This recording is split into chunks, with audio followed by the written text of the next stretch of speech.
राजस्थान में बिगड़ती कानून व्यवस्था और गहलोत सरकार की तुष्टीकरण की नीति के खिलाफ आज केंद्रीय जल शक्ति मंत्री गजेंद्र सिंह शेखावत ने बीजेपी मीडिया सेंटर पर प्रेस वार्ता को संबोधित किया।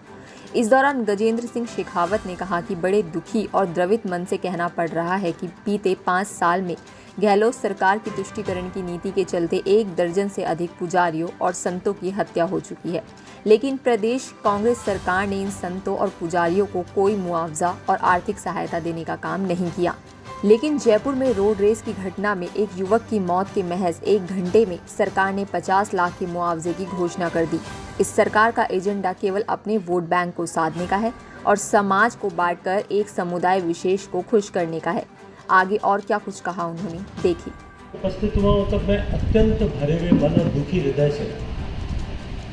आप सबके बीच में बातचीत करने के लिए आया। पिछले 4.5 साल 5 साल तक हमने निरंतर वर्तमान की ये सरकार अपने वोटों को साधने के लिए तुष्टीकरण की राजनीति कर रही है, इसकी चर्चा सप्रमाण बार बार आप सब लोगों के बीच में की थी। अनेक अवसरों पर सरकार के छुपे हुए इरादे और उनके छिपे हुए एजेंडा जो वोटों को साधने के लिए तुष्टीकरण के माध्यम से समाज का बंटवारा करने के उद्देश्य से जिस तरह से षड्यंत्र पूर्वक काम किए थे, उनकी हमने बार बार आप सबके सामने चर्चा की थी मित्रों। लेकिन जब कल में दौसा में जो घटना हुई उसके बाद में राजस्थान के लाखों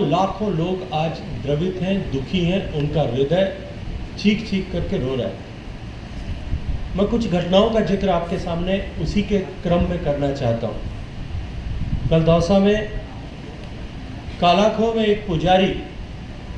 को उसके घर के बाहर अपराधियों ने पीट करके दर्दनाक तरीके से उसकी हत्या की। मित्रों, ये केवल इकलौती घटना नहीं है।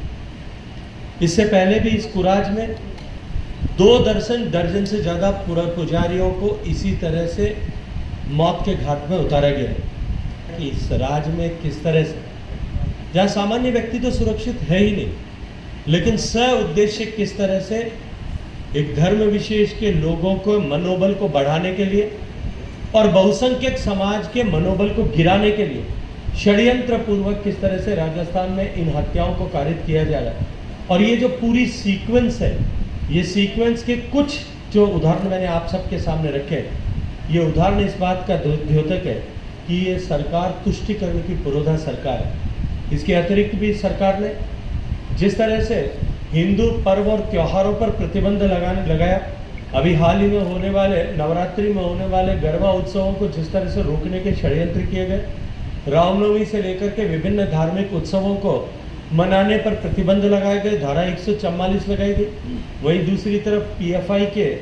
जुलूस को सम्मान पुलिस के संरक्षण में निकालने का पाप इस अशोक गहलोत सरकार ने किया है।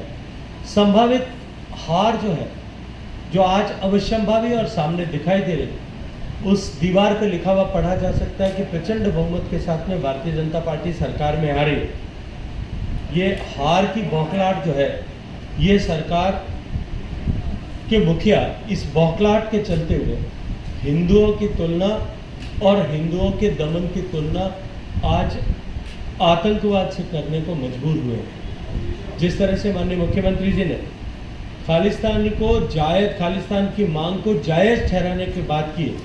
मुझे लगता है कि वो ये भूल गए कि इसी खालिस्तान की तपिश में, इसकी आग में उनकी महबूब नेता और उनकी प्रिय नेता जिन्होंने उनको नेता बनाया, वो इंदिरा गांधी जी उसी खालिस्तान की आग